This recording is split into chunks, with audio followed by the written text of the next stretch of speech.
Nosso coração é meio teimoso. Agora, sua mão, se você falar para ela, levanta, né? É mais fácil, é só levantar. Agora, dizer para o coração, vamos lá, cara, adora aí, quero ver. É um processo muito mais difícil.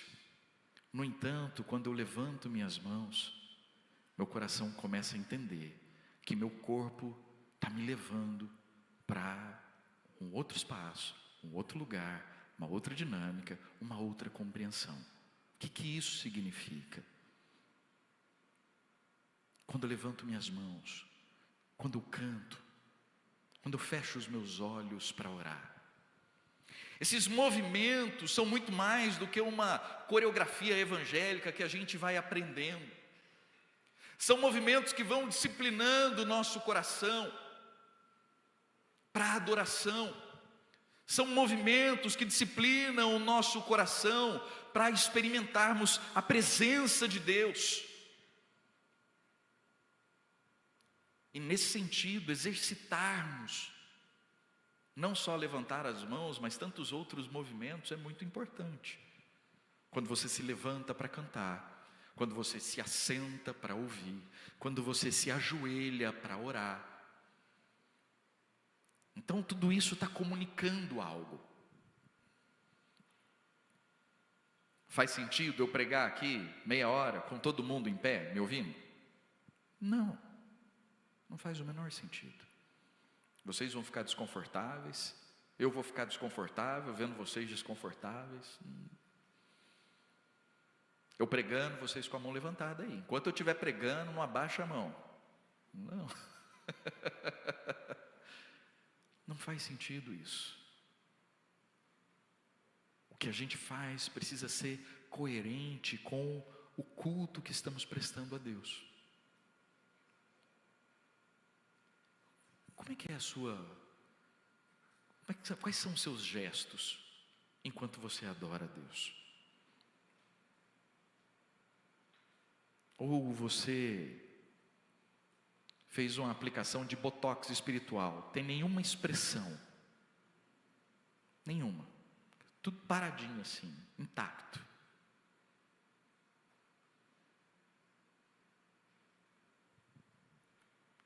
Adoração é espaço onde nos derramamos na presença de Deus, onde a gente fala do coração. Quando eu olho para os salmos, alguns salmos, você percebe o desespero do salmista, a angústia, e você vê a expressão no rosto dele, clamando, suplicando. E a gente quer viver a vida cristã sem nenhuma ruga, tudo retinho, sereno assim, né? Que a vida tem que ser serena, de fato. Mas a gente precisa aprender a rir, a se alegrar, a chorar, a prantear, a lamentar. A gente precisa aprender até a sofrer direito. Até para sofrer a gente fica, não foi nada, não é nada. Não, claro que é, está doendo. E aí colocar isso diante de Deus. Isso não anula o fato de Deus ser bom. Isso não muda o fato de que Deus continua governando todas as coisas. E isso não muda o fato de que você é adorador. Não são os nossos sentimentos que definem se a gente adora ou não. Os nossos sentimentos podem definir como a gente vai fazer isso. Tem dia que eu chego aqui super animado, empolgado, feliz, eu quero cantar, poxa. Tem dia que eu chego aqui e meu coração está contrito, estou preocupado com alguma coisa, algo entristece. Mas a questão é entender que o culto não é sobre mim, não é sobre os meus sentimentos. O culto é sobre a pessoa de Deus. Nos reunimos ao redor de Jesus.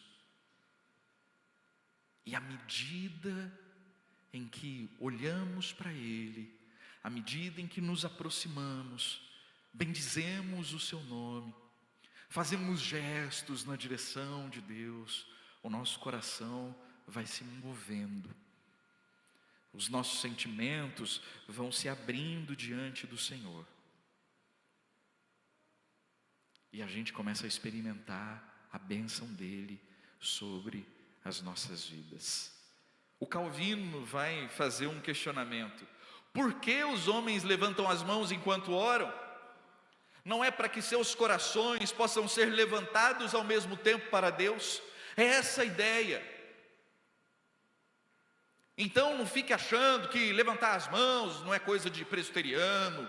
Você cresceu aqui na igreja, na sua época ninguém levantava a mão. Vamos crescer, gente, pelo amor de Deus. Vamos amadurecer. Levantar as mãos é expressão de adoração, de entrega. Quantas vezes nos Salmos o levantar as mãos está associado à oração? O salmista está falando: eu clamo, eu suplico, eu levanto as minhas mãos. Essa ideia de rendição, de dependência, de entrega, de submissão. Infelizmente a gente está vendo aí várias guerras no mundo. Mas um gesto que é muito comum nas guerras é o gesto de rendição. Como é que a pessoa demonstra que ela se rendeu? Mão pro alto. Ela levanta as mãos. Ela está dizendo: não vou, você não vai ter problema comigo. O que você falar para eu fazer, eu vou fazer. Eu me rendi. É assim que a gente tem que agir diante de Deus.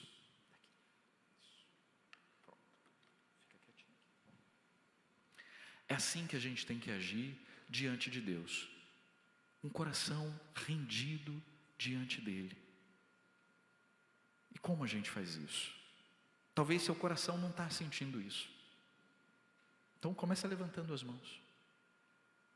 É esse gesto mesmo, Theo. Mostra para todo mundo que é simples, ó. É só isso. É fácil assim, é simples assim. E à medida em que a gente faz isso, o nosso coração vai seguindo nessa direção. Há um forte indício de que esse salmo ele tenha sido endereçado para um grupo específico de pessoas. Os levitas que serviam no templo. Mas não todos os levitas. Os levitas que serviam no turno da noite. Olha o que diz lá no verso 1. Todos vocês, servos do Senhor, que de noite servem na casa do Senhor. Então o que acontecia? O pessoal ia para Jerusalém, e aí era aquele movimento, culto, um monte de sacrifício, o dia inteiro ali, os sacerdotes imolando animais, queimando os animais sobre o altar, e era muito trabalho para os sacerdotes. Chegava ao final do dia, se encerravam os sacrifícios. E aí trocava o turno.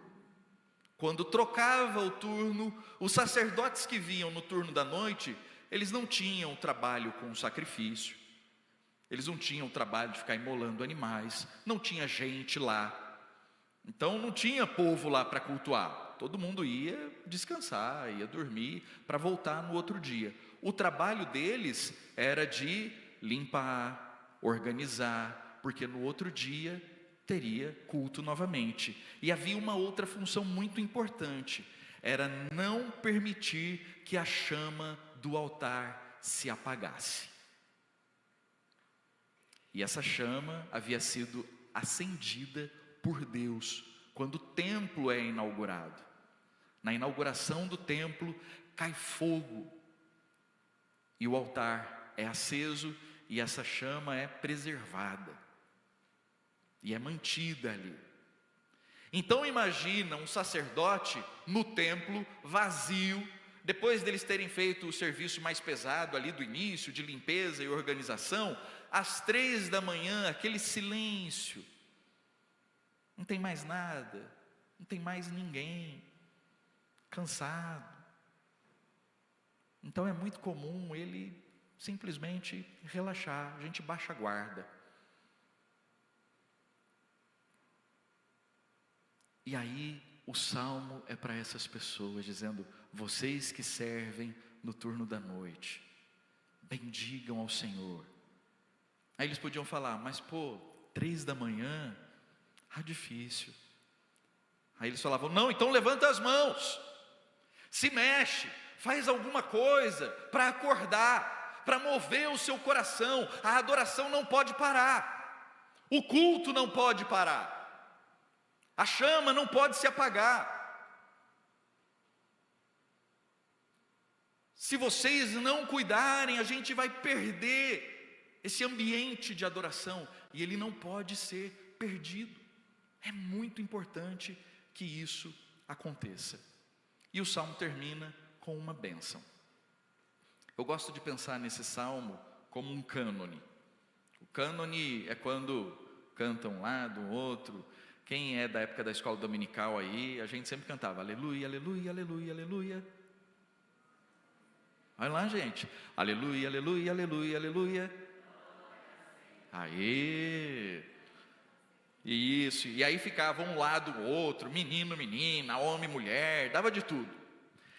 Eu imagino esse salmo como um cânone. O povo chegando no templo e cantando: venham, bendigam ao Senhor, vocês que servem no turno da noite. Imagina o pessoal, viajou o dia inteiro, estão chegando lá, finzinho da tarde, os sacerdotes trocando o turno, e eles: vocês que servem no turno da noite, levantem as mãos e bendigam ao Senhor. E aí, os sacerdotes que estão recebendo o turno respondem: de Sião os abençoe o Senhor, que fez os céus e a terra. De Sião, imagina um coral cantando assim, né?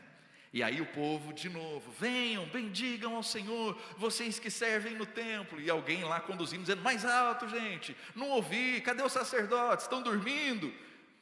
E aí os sacerdotes respondem: de Sião os abençoe o Senhor, que fez os céus e a terra. E essa bênção é uma declaração poderosa que expressa e resume toda a Escritura, toda a história e toda a trajetória de Deus com o seu povo. Porque essa bênção revela um Deus que se levanta, um Deus que se inclina e um Deus que para. Deus se levanta na história, Deus se revela ao seu povo. A gente vê desde o período dos patriarcas, a gente vê nas Escrituras Deus se revelando, com Adão no jardim, Noé, depois Abraão, Isaac, Jacó, a revelação do povo, a revelação de Deus ao povo que estava caminhando ali pelo deserto, a formação da nação de Israel, como Deus vai tratando depois Davi, e a história vai sendo contada. É um Deus que se levanta e se revela, mas também é um Deus que se inclina, um Deus que se aproxima, um Deus que olha para a humanidade e diz: vocês são meus, e se inclina tanto a ponto de se encarnar e se fazer um de nós. Então Deus entende muito bem o seu sentimento. Deus entende o seu sentimento de mãe, quando você está trocando a 18ª fralda do dia, e você fala: o que eu fiz para merecer isso? Eu acabei de trocar, tem que trocar de novo. Deus entende o seu coração. Você que se vê injustiçado no seu trabalho, não vê o seu trabalho, o seu esforço, a sua dedicação reconhecida. Deus entende o seu coração, com as dores e feridas que você guarda e nunca contou para ninguém. Ele conhece. Mas Ele não é só um Deus que se inclina, Ele é um Deus que para, que se detém e diz: é no meio de vocês que eu vou habitar, é no meio dos louvores que eu habito. Por isso os sacerdotes declaram: de Sião os abençoe o Senhor, que fez os céus e a terra. Ali Sião era a representação da presença de Deus. O povo ia para Jerusalém, para Sião, porque ali era o templo representava a presença de Deus. A gente vive uma outra realidade. O nosso templo aqui não tem nada a ver com o templo que tinha lá em Jerusalém. E o próprio Jesus já havia profetizado sobre isso, falou: eu mesmo vou destruir esse templo e reconstruir em 3 dias. E agora, Deus não habita mais num templo construído por mãos humanas. Onde Deus habita? Nos nossos corações. É em mim e em você, por meio do Espírito, que Deus se faz presente. O culto não se reduz mais a um espaço limitado, a um dia na semana, a um profissional do culto que fica ali cuidando. O culto é a vida, e a chama, ela precisa permanecer acesa o tempo todo, nos nossos corações, não mais no incensário, num templo que fica lá escondido, ninguém via, só o sumo sacerdote. Mas agora essa chama está acesa nos nossos corações, por meio do Espírito, que habita em nós. E a bênção de Deus repousa sobre a sua vida. Se você está aqui hoje, esse convite é para você. Se você saiu da sua casa hoje e veio para esse lugar que nós chamamos de casa de oração, lugar onde o povo de Deus se reúne, esse convite é para você. Por isso nós bendizemos, porque nós fomos abençoados. Por isso erguemos as nossas mãos, porque nós fomos alcançados. E por meio de Cristo Jesus, Deus nos alcançou e nos restaurou, nos perdoou, nos salvou, nos reconciliou e nos abençoou como povo, um reino de sacerdotes para servirmos diante dele. E assim eu e você, nós somos chamados para ressignificar não só essa experiência de culto dominical aqui, mas a nossa vida como um culto de adoração a Deus. Porque se o culto que você oferece a Deus se reduz a esse espaço de 1h30 que a gente fica aqui, deixa eu te dizer, isso não é culto. Você participa da coreografia que a gente faz aqui. Você até levanta as mãos, você canta, você ajoelha quando tem que ajoelhar, senta, levanta na hora que tem que fazer, porque rapidinho a gente entende esses movimentos. E para ver como a gente aprende rapidinho, domingo passado a gente mudou um pouquinho a liturgia. O pastor Vitor acabou de pregar, teve gente que levantou e foi embora, porque a gente está acostumado a pregação no finalzinho do culto, né? E tinha ofertório depois, tinha mais coisa depois, mas a gente está acostumado com o roteiro, a gente não está preocupado com a adoração. Nosso coração não está focado na presença de Jesus, é cumprir o rito, cumprir o rito, cumprir o rito. A gente precisa redimir essa experiência de adoração na nossa vida e no nosso coração. Quero deixar 3 questões para você refletir e praticar. Primeiro, o que mais afeta esse momento de culto na sua vida? São sentimentos inadequados ou é uma postura desalinhada? O que prejudica mais sua experiência de adoração? É o fato de chegar aqui e seu coração não está legal? Você está triste, está desanimado, está ferido, machucado? Ou é a sua postura?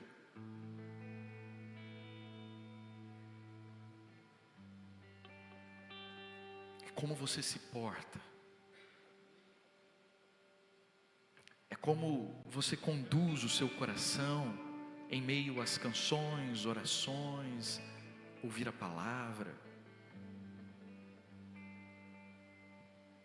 Segundo, quais gestos você precisa praticar essa semana como um movimento para reordenar e reorganizar seu coração? Talvez você precise orar. O gesto talvez seja abrir a Bíblia, talvez seja se ajoelhar, talvez seja levantar as mãos. Talvez você é do tipo de gente que nunca levantou as mãos para adorar a Deus. Que tal experimentar? Qual que é o gesto que vai expressar esse movimento do seu coração? Terceiro, lembre-se, não esqueça, Deus tem sido generoso, gracioso em abençoar você e sua vida. Então glorifique-o. É para isso que você foi criado, para adorar a Ele. Nós vamos ficar em pé e vamos cantar como essa expressão de resposta àquilo que Deus está falando aos nossos corações. Oportunidade de você dizer para Deus como você se sente. É uma música que fala de Deus e fala de nós, de como nós somos e de como Deus é, e como Ele nos alcança e como Ele nos encontra.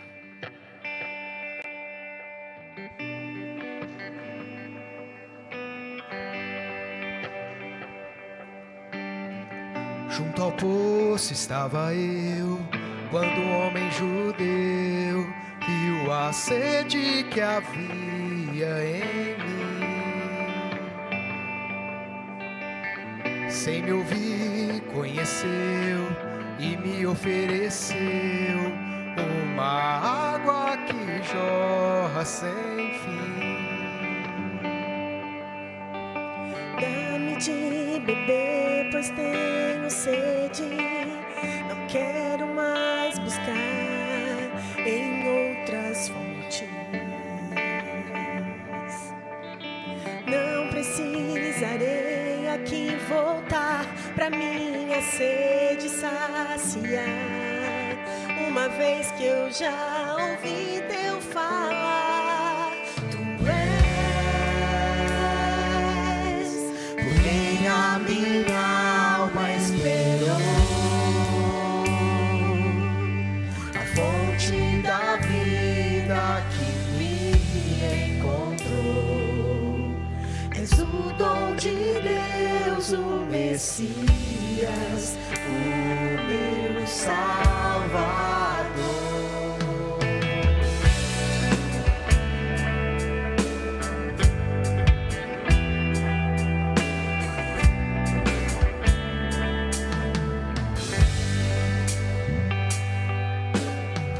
Junto ao poço estava eu,